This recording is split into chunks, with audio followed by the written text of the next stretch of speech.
Sometimes the most incredible stories aren't found in novels or blockbuster movies. Nope. Sometimes they're hiding in plain sight, buried deep inside documents most of us would never, ever think to read. And today, we're going to decode one of those blueprints. So our source material today is something called a Form 10-K.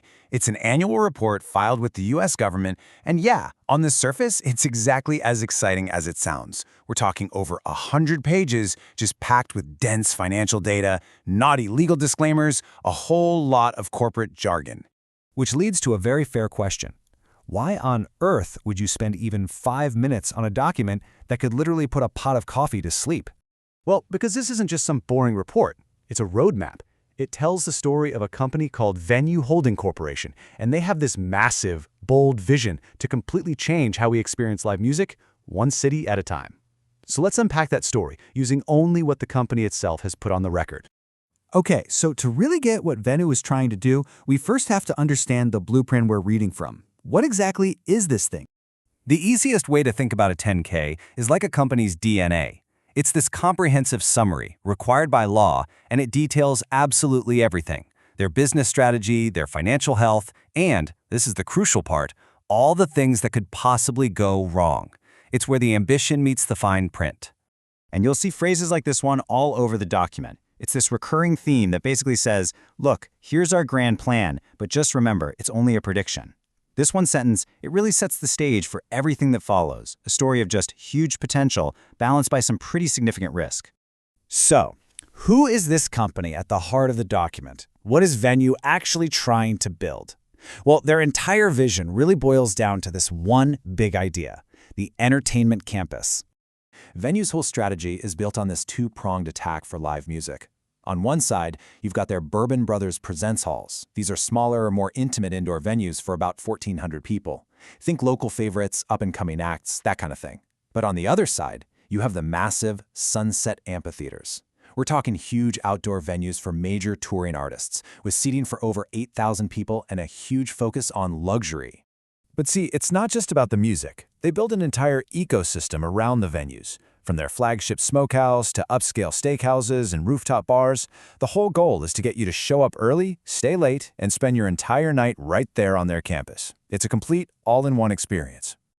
Okay, so this all sounds great, but how in the world do you pay for it? Building just one of these campuses costs a fortune, let alone a whole network of them. And this is where the blueprint reveals a really, really interesting strategy. They call it a three-step growth engine. First, and this is key, they partner with cities. They find these fast-growing areas that they call entertainment underserved, and they negotiate deals for land and tax breaks, essentially making the city a financial partner. Second, they pre-sell everything they can, naming rights, sponsorships, even the licenses for those fancy fire suites, to get cash in the door before a single shovel hits the ground. And only then, with all of that in place, do they go to the banks for loans to cover the rest. And that first step, it's not just some theory. The 10K shows that the city of El Paso gave Venu exactly this, an $8 million no-interest loan. And get this, if Venu meets certain goals, like holding enough concerts, that loan gets completely forgiven. It's a pretty powerful example of how they're using public money to fuel their private expansion.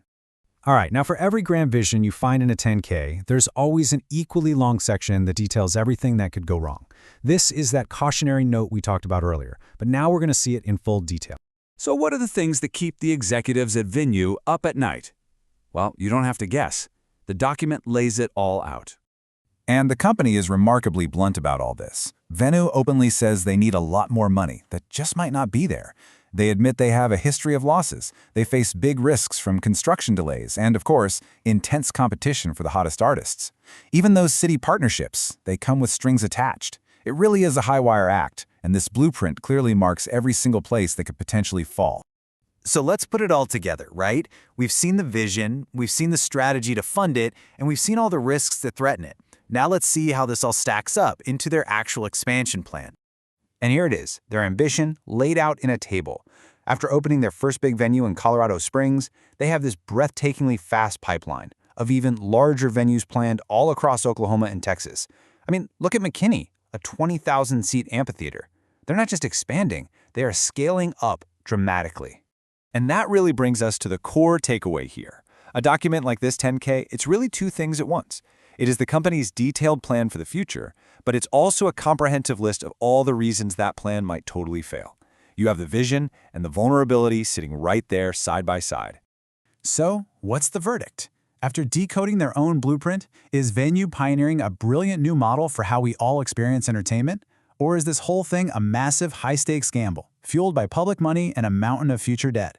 The 10K? Well, it gives us all the facts, but the final chapter of this story, that's still waiting to be written.